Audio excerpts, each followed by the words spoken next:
네, 4일간의 짧은 이번 주장이 2시간 후면 개장합니다. 자, 시장에 별다르게 큰 영향을 미칠 이벤트는 지금 예정돼 있지 않은 상태. 통상 마지막 주는 거래가 한산한 편인데요. 이슈별로 오늘장 영향 미칠 이슈들 한번 짚어보도록 하겠습니다. 임순재 루크투자연구소 대표 모셨습니다. 어서 오십시오. 네, 안녕하세요. 네, 오늘 첫 번째로 다뤄볼 이슈 바로 열어보겠습니다. AI 반도체가 들어가는 AI 스마트폰이 새로운 격전지로 떠오르고 있다. 그 중심에 삼성과 애플이 있다라고 하는 분석이네요. 어떤 내용일까요? 네, AI 관련된 스마트폰 관련돼서 최근 조금 판매가 좀 주춤거리고 있는데 이제 새로운 그런 모멘텀이 나올 가능성에 대한 기대감이 좀 커졌다라고 보시면 될 것 같습니다. 요즘에 이제 AI 관련돼서 얘기들이 많은데 스마트폰에도 AI 관련된 부분이 지금 들어올 거 아니냐라는 이제 기대감이 커졌다라고 보시면 되겠습니다. 기존에 AI다라고 하게 되면 단말기에서 어떤 이제 필요한 데이터를 내가 입력을 하게 되면 이게 이제 중앙에 있는 별도의 클라우드 서버나 별도의 서버에 갔다가 다시 그 데이터를 서버에서 이제 정리를 해서 단말기로 다시 내려보내는 그런 형태로 지금 운영이 된다라고 보시면 되는데요. 이거의 장점은 이제 중앙 서버가 대규모로 크게 만들면서 처리할 수 있는 용량이 상대적으로 크다라는 장점이 있습니다. 다만 단점으로는 이제 왔다 갔다 하는데 좀 시간이 걸리고 그다음에 개인 정보에 대한 그런 이제 보안 우려감이 커졌던 게 사실인데요. 이런 부분을 해소하기 위해서 단말기 내에 이런 이제 AI를 집어넣음으로써 이런 이제 보안이나 그다음에 처리 속도를 좀 더 빠르게 하겠다라는 게 지금 나오고 있는 온 디바이스 AI 스마트폰이다라고 보시면 될 것 같습니다. 네, 우선 지금 말씀을 주셨던 부분 중에서 스마트폰의 모멘텀이라고 평가를 해주신 부분, 수요의 기폭제로 좀 작용할 수 있을지에 대해서 사실 상당히 궁금한데 그에 앞서서 어떤 구체적인 기능을 가지고 있는가에 대해서 좀 나온 게 있습니까? 네, 일단 각 회사마다 이제 AI를 이제 단말기에 집어넣기 때문에 AI 기능이 이제 들어온다라고 보시면 되는데요. AI 기능 중에 여러 기능이 있는데 일단 저희가 실생활적으로 이제 많이 좀 쓸 수 있는 그런 기능이 들어온다라고 보시면 됩니다. 첫 번째로 이제 번역 관련된 서비스가 이제 핸드폰 내로 이제 들어온다라고 보시면 되는데요. 지금까지는 번역을 하려면 구글이나 아니면 네이버의 그 사이트에 접속을 해서 해야 되는데 그런 부분을 이제 스마트폰에서 직접 한다든가 아니면 이제 문서 편집 같은 경우에도 스마트폰 내에서 관련된 문서를 이제 좀 더 편안하게 편집을 할 수 있는 그런 이제 도움 기능 등이 아마 추가가 될 걸로 지금 예상이 되고 있는 그런 상황입니다. 일단 가장 첫 번째로 이제 삼성전자 같은 경우에 1월 17일 날 갤럭시 S24가 이제 출시가 공개될 예정인데요. 이런 이제 갤럭시 24에 그런 기능이 탑재가 된 이제 삼성 가우스 AI가 탑재가 될 걸로 예상이 되고 있고요. 애플 같은 경우에는 지금 AI 분야에서는 상대적으로 이제 많이 알려지진 않지만 지금 이런 이제 온 디바이스용 AI에 대한 개발이 상당 부분 진행이 된 걸로 그렇게 이제 알려져 있고요. 아마 애플 같은 경우도 지금 출시 주기가 이제 가을에 출시를 하기 때문에 내년 가을 정도가 되면 이제 온 디바이스가 들어가 있는 스마트폰이 출시가 되지 않을까라는 기대감이 큰 그런 상황입니다. 네, 말씀 주셨다시피 애플 쪽에서도 상당히 지금 심혈을 기울이고 있고 한층 더 스마트해진 시리를 만나볼 수 있다 이런 이야기들을 하고 있습니다. 애플 GPT 이렇게 개발을 하고 있어서 온 디바이스 AI 기술을 구현하겠다라는 이야기들인데요. 자, 그렇다면 이것이 스마트폰 시장 그동안 침체 한동안 겪었었는데 여기에 상당히 큰 상승을 보여줄 수 있는 이런 모멘텀이 될 수 있을까요? 그럼요. 기대를 해봐도 될까요? 온디바이스 AI가 되게 되면 실질적으로는 핸드폰으로 그동안 또 많은 것들을 했지만 더 많은 것을 할 수 있고 근데 문제는 관건은 이제 수요자의 이제 실질 소비 능력과 그리고 온디바이스 AI가 탑재된 스마트폰의 이제 단가일 것 같아요. 지금도 아이폰 15 같은 경우에는 200만 원이 되잖아요. 온디바이스 AI 들어갔을 때 가격이 아마도 좀 높아질 거고 그리고 실질적으로 이제 공급하는 입장에서는 AI가 들어갔을 때 가격을 올리면서 매출이 더 나오는 그거를 이제 산정할 수밖에 없지 않습니까? 그런데 이제 그 실질적인 그 소비자들이 물론 이제 얼리 어답터는 무조건 있기 때문에 20%의 수요는 있을 수 있지만 실질적으로는 그런 수요자와의 어떤 그 밸런스를 찾아가는 과정이 내년이지 않을까. 근데 말씀 주신 것처럼 온디바이스 AI가 조금 더 저변이 우리가 처음에 스마트폰 나왔을 때 초기에 얼리 어답터들이 쓰다가 워낙 막강하다 보니까 이제는 뭐 거의 완전히 재편된 것처럼 그런 과정의 하나의 킬러 어플리케이션이 될 수 있다는 생각은 갖고 있습니다. 그러면 AI 스마트폰에는 이제 AI 반도체가 들어가겠고 그렇죠. 실제로 지금 디바이스 가격은 아직 안 나온 상태인 것 같습니다. 그렇죠. 1월 17일 중순에 이제 미국에서 나오겠죠. 공개를 언팩을 할 예정이고, 자 그럼 이 부분을 좀 지켜봐야 할 것 같습니다. 자 그렇다면은 우리 관련해서 볼 수 있는 종목들 있을까요? 네, 요즘 반도체 관련주들이 이제 온디바이스다라는 이제 테마로 해서 이제 올라가고 있는 네. 그런 상황입니다. 근데 그 중에서 좀 이제 그러니까 선별화가 이제 진행이 될 걸로 예상이 되고 있는데요. 뭐 조금 전에 이제 앵커님도 얘기했듯이 온디바이스를 하기 위해서는 이제 여러 가지 이제 관련된 부품들이 이제 중심을 잡고 있는 그런 상황이고요. 그 중에서 아마 NPU 관련된 성능 부분, 그다음에 이제 고성능 램에 대한 부분이 아마 가장 이제 부각이 될 가능성은 충분히 있다라고 보여집니다. 그렇게 되면 뭐 가격은 지금보다 좀 더 올라갈 가능성은 충분히 있고요. 특히 이제 국내 업체 단에서만 본다라고 하게 되면 이제 고성능 램에 대한 아마 수요가 지금보다 좀 확대될 가능성은 충분히 있다라고 보여집니다. 네네. 특히 이제 온디바이스가 되면 이제 이렇게 고성능 램뿐만 아니라 램의 용량도 지금보다 증가할 가능성은 충분히 있다라고 보여지고요. 뭐 이와 더불어 이제 스마트폰에 들어가는 게 이제 낸드 프레시 관련된 그런 이제 메모리가 많이 들어가고 있기 때문에 그런 부분에 본다라고 하게 되면 일단 낸드 가격에 대한 그런 기대감도 같이 있다라고 보시면 될 것 같습니다. 다만 이제 국내 보통 이제 이런 온디바이스 AI 관련돼서 AI에 이제 특화되어 있는 이제 그런 기업들 같은 경우에는 대부분 글로벌 기업들이 많습니다. 뭐 국내 기업들 같은 경우 관련된 이제 부분을 뭐 진행을 하고 있다, 뭐 IP를 갖고 있다라고는 얘기는 하지만 실질적으로 그런 부분이 얼마만큼 실적에 직접적으로 영향을 미칠지에 대한 부분은 좀 더 지켜보셔야 되지 않을까 싶고요. 특히 온디바이스 AI가 얘기가 나오면서 일단 뭐 테마주다 보니까 이게 뭐 비스물구리의 한 그런 종목들은 다 테마로 좀 묶이면서 올라가고 있는 그런 측면도 있으니까 실질적으로 이 기업이 갖고 있는 AI, 온디바이스 AI와 관련된 뭐 기술을 보유하거나 아니면 관련된 매출이 있다라는 걸 확인한 다음에 투자를 하셔도 늦지 않는다라고 생각이 되고 있습니다. 네, 그 중에서 지금 가장 눈여겨 보시는 종목들은 그 중에서 이제 오픈 엣지 테크놀로지가 아마 그나마 제일 좀 낫다라고 보여지는데요. 네. 이 회사가 기본적으로 갖고 있는 게 그러니까 이 단말기에 관련된 이제 온디바이스 관련된 AI에 대한 그 IP를 갖고 있는 회사다라고 보시면 될 것 같습니다. 다른 회사에 비해서 이거에 대한 기술을 갖고 있는 회사이기 때문에 그런 부분이 좀 부각이 좀 된 그런 측면이 있다라고 보여지고요. 그러다 보니까 최근에 주가가 좀 오르다가 조금 주춤거리고 있는데 뭐 장기적으로 보면 조금 더 관심 있게 좀 보셔도 되지 않을까라는 생각을 해보고 있습니다. 네, 좋습니다. 오픈 엣지 테크놀로지에 대한 말씀까지 지금 확인을 해봤고요. 자, 그러면 다음 이슈 바로 넘어가 보도록 하겠습니다. 자, 두 번째 이슈는 K 배터리 관련된 소식을 하나 또 가지고 왔습니다. 국내외 투자 계속 이어간다. 우리는 우리 갈 길을 간다라고 하는 내용인데요. 자, 어떤 좀 소식 업데이트 좀 해주시죠. 네, 뭐 최근에 전기차 판매가 좀 많이 좀 둔화가 되면서 네. 이제 글로벌 이제 완성차 업체들의 이제 투자가 좀 많이 위축이 되고 있는 그런 상황입니다.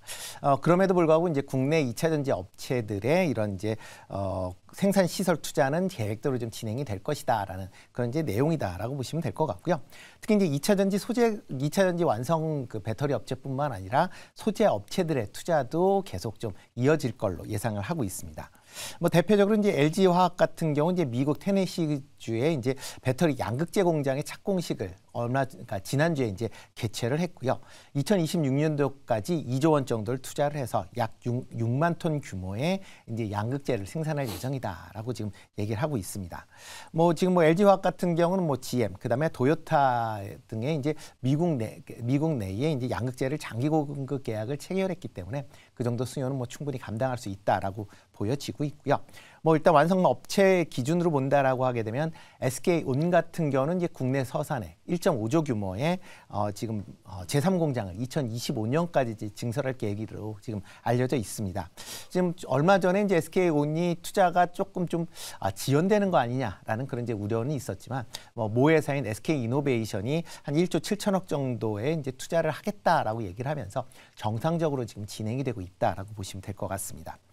삼성 SDI 같은 경우도 지금 헝가리 그러니까 유휴 부지가 있는데요. 거기에 이제 추가적으로 증설하겠다라고 지금 추진 중에 있으니까 그런 점도 아마 주목해 보셔야 되지 않을까 싶습니다. 네, 여기서 좀 궁금한 거는 이제 미국발로 이렇게 전기차 생산 계획을 뭐 축소를 한다거나 아니면 미룬다거나 생산 공장 착공을 뭐 미루겠다 뭐 이런 이야기들이 나오고 우리나라 기업들은 그대로 추진을 하겠다라는 온도차가 발생하는 그 배경이 뭘까요? 온도차가 발생하는 배경은 뭐 기본적으로 뭐 각 산업에서의 있는 기업들의 선택일 수밖에 없는데 투자 그리고 전망 산업에 대한 반응들의 이 변동성이 클 수밖에 없는 게 납품업체일 수밖에 없긴 하겠지만 뭐 이렇게 보셔도 되죠. 이제 지금 힘들 때 MS를 좀 늘려놔야 어쨌든 전기차 비즈니스는 뭐 성장에 대한 기대가 너무 과했었던 거지 성장은 하거든요. 네, 성장은 하는 과정에서 MS 전략으로 간다라고 할 수도 있는 부분이고 온도차가 사실은 주가에는 안 좋은 거죠. 그러니까 주가가 안 좋다고 해서 투자를 미루는 거는 그것도 더 안 좋을 수는 있어요. 그러니까 주가가 안 좋긴 하지만 산업이 재편이 되고 더 이제 확대됐을 때 우리 이제 기업들이 MS를 갖고 가는 그런 전략을 갖고 간다라는 측면에서는 산업의 정책은 저는 올바른 방향으로 볼 수는 있지만 다만 이런 과정에서 그러면 수요에 대한 기대치가 좀 떨어지고 공급은 계속된다. 그러면 공급이 수요보다 많아질 수 있다. 그러면 공급이 수요보다 많아지면 우리나라보다 좀 현금 흐름이나 기술력이 떨어지는 이제 소재나 부품이나 이제 그런 기업들은 어떻게 될까요? 도태될 수도 있거든요. 그런 과정을 거쳐야 진정한 이제 예, 시장 점유자가 되는 거죠. 네, 그러면 이런 상황 속에서 어떤 쪽을 보는 게 투자자로서는 더 좋을까요? 뭐 셀 있고 또 소재 기업들이 있고 부품 기업들이 있고 뭐 관련된 장비 기업들도 있을 텐데요. 일단 뭐 2차전지 관련돼서는 뭐 당분간은 조금 조심하실 필요가 있지 않을까 좀 생각을 하고 있습니다. 뭐 좀 전에 말씀하셨듯이 이제 미래의 산업 성장성에 감안을 해서 지금 투자가 이루어지고 있다라고 보여지는데요. 이런 이제 성장성의 이제 기본적인 바탕이 갖고 있는 이유는 그 향후에 2차 전지 관련 시장에서 삼원계가 시장을 뭐 어느 정도 이제 상당 부분 장악을 한다라는 그런 이제 기대감이 있었는데 그동안 이제 최근 들어 이제 시장 흐름을 본다라고 하게 되면 이러한 이제 기대감보다 이제 LFP의 배터리의 이제 시장 확대가 지금 이루어지고 있기 때문에 이런 상황이 과연 맞는 거냐 안 맞는 거냐에 대한 그런 데 논란이 추가적으로 있을 가능성 충분히 있다라고 보여지고요. 특히 이제 전방 산업인 이제 전기차의 판매가 좀 상대적으로 둔화가 된다라고 하게 되면 2차 전지에 대한 재고 부분이 여전히 이제 문제로 작용할 거고요. 특히 지금 이제 2차 전지 관련된 업체들이 대규모 투자를 하고 있는데 이게 대부분 다 차입금으로 이루어지고 있습니다. 그러니까 이렇게 차입금으로 이루어지고 있다라고 보면 판매가 뭐 원활하게 이루어진다라고 하면 상관이 없는데 만약 판매가 주춤거리고 특히 영업이익이 만약 감소를 하는 그런 상황에서 이자 비용도 증가를 한다. 그러면 상당히 재무적으로 지금보다는 조금 나빠질 가능성에 대한 부분도 여전히 좀 감안해 보셔야 될 것 같고요. 여기에 이제 지금 뭐 2차 전지 관련돼서 뭐 미국에서 IRA를 통해서 이제 AMPC라는 보조금이 이제 지급이 되는데 이것도 이제 완성 자동차 업체와 이제 이익을 이제 나눠야 되는 그런 상황이다라고 보면 아마 내년에도 그렇게 수익성 측면에서 보면 긍정적이지 않을 것이다. 또 여기에 이제 2차 전지 소재 광물도 최근에 가격이 많이 하락을 하고 있습니다. 특히 지금 뭐 시장에서 가장 많이 보는 리튬 같은 경우는 12월 달서부터 지금 뭐 킬로그램당 82위안 이하로 지금 하락을 하고 있는데 이게 이제 적정 이제 생산 원가가 보통 100위안 정도로 얘기를 하고 있으니까 그거보다 지금 밑으로 지금 운영이 되고 있습니다. 네네. 그러다 보면 그만큼 아마 소재 관련된 기업들의 실적도 아마 4분기에 상당히 좀 나쁘지 않을까. 아마 3분기보다 더 나빠지는 그런 실적을 가질 가능성도 있으니까 그런 점에 대해서도 투자하실 때 좀 유의하실 필요가 있지 않을까라는 생각을 해보고 있습니다. 네, 좋습니다. 배터리 2차 전지 관련주들 지금 투자 전략을 짚어주셨는데요. 세 번째 이슈도 워낙 좀 짚을 게 많아서 바로 넘어가 보도록 하겠습니다. 자, 그동안 대출 연장으로 부실 PF 터지는 것을 막아왔습니다. 이번에 당국이 시장 원리에 따라 정리하겠다라고 기조 변화가 엿보이고 있는데 이 시한폭탄인 브릿지론 관련된 이슈도 한번 좀 짚어주시죠. 네, 뭐 일단 뭐 정부에서도 이제 그렇게 얘기하는 건 그만큼 이제 PF 관련된 부분이 상당히 좀 어렵게 돌아가고 있다라는 걸 이제 반증하고 있다라고 보시면 될 것 같고요. 뭐 지금 이제 통계적으로 본다라고 하게 되면 지금 은행에 그 11월 달 건설업종 대출 잔고가 23조가 조금 넘는 그런 수준입니다. 그러니까 그러니까 작년 말 대비해서 한 14% 증가하고 있는 그런 모습이고요. 이에 따라서 연체율도 같이 좀 증가를 하고 있습니다. 지금 11월 연체율이 0.45%. 그러니까 작년 말에 이제 0.26%에 비해서 지금 뭐 상당 부분 이제 증가를 하고 있는 그런 모습을 보이고 있다라고 보시면 될 것 같습니다. 이렇게 이제 그 PF 관련돼서 이제 연체율이 증가하고 있다라는 거는 지금 현재로는 막을 수 있지만 향후에는 이 부분이 시장에 뇌관으로 작용할 가능성은 충분히 있다라고 보여지고요. 특히 이제 기존까지는 이제 제2금융권에 이제 이런 이제 PF에 대한 우려감이 커 있는 그런 상황입니다. 특히 지금 저축은행에서 지금 PF 관련된 지금 고정 여신 이하 비율, 그러니까 고정 이하 여신 비율, 그러니까 쉽게 해서 제대로 이제 연체되고 있다라고 보시면 되는데 그게 이제 6월 말 기준으로 6.5%까지 상승을 했습니다. 그만큼 이런 연체가 좀 심각하게 되고 있다라고 보시면 될 것 같고요. 네네. 이에 따라서 뭐 건설업체들의 파산도 지금 증가하고 있는 그런 모습을 보이고 있습니다. 12월 달에 지금 파산 건설사가 8개사 정도 되고요. 지금 올해에만 지금 21개사가 지금 파산을 하고 있는 그런 상황입니다.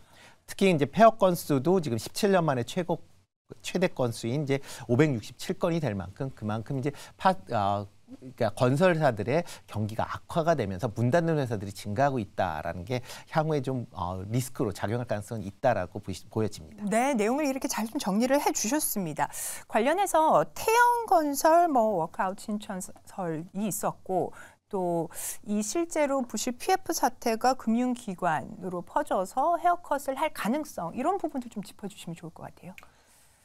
가능성 같은 경우에는 약간은 조금은 잘 몰라요. 이런 부분은 어떻게 될지는 사실은 잘 모르는데 지금 문제가 되고 있는 브릿지론 같은 경우에는 이제 부지 매입을 했는데 이제 본 PF로 못 넘어가는 과정이지 않습니까? 그래서 브릿지론 같은 경우에 은행이 아니라 아까 말씀하셨던 저축은행이라든지 캐피탈 그리고 증권사들의 어떤 자금이 많이 들어가 있죠.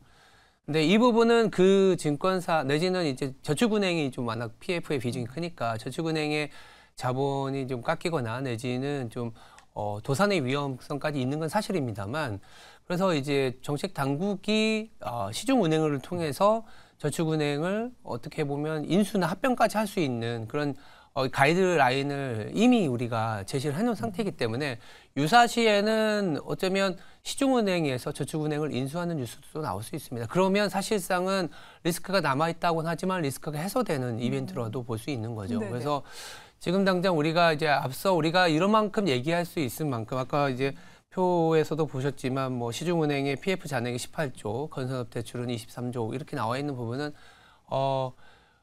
나와 있기 때문에 위험하지 않다라는 얘기를 드리는 건 아니지만 은행의 어떤 자본력으로 흡수하는 단계까지 간다고 하면은 크게 문제는 되지 않는다. 왜냐하면 은행은 지금 자본력이 워낙 강하거든요. 네네. 그렇게 보셔야 될 것 같고요. 다만 이 PF와 관련된 문제와 관련된 이 기업들은 아까 건설사들 파산했다 이런 부분들은 조금은 더 이어질 수 있는 가능성이 있죠. 네. 경제 뇌관으로까지 작용하지는 그 정도까지는 아니다. 말씀을 주셨습니다. 그러면 마지막으로 그러면 관련해서는 우리나라 주택 비중보다는 해외 쪽 비중이 높은 기업들은 봐도 될까요? 네, 일단 부동산 PF 관련돼서 여러 가지 정책적인 부분이 가장 크게 이제 작용을 할 걸로 예상이 되고 있고요.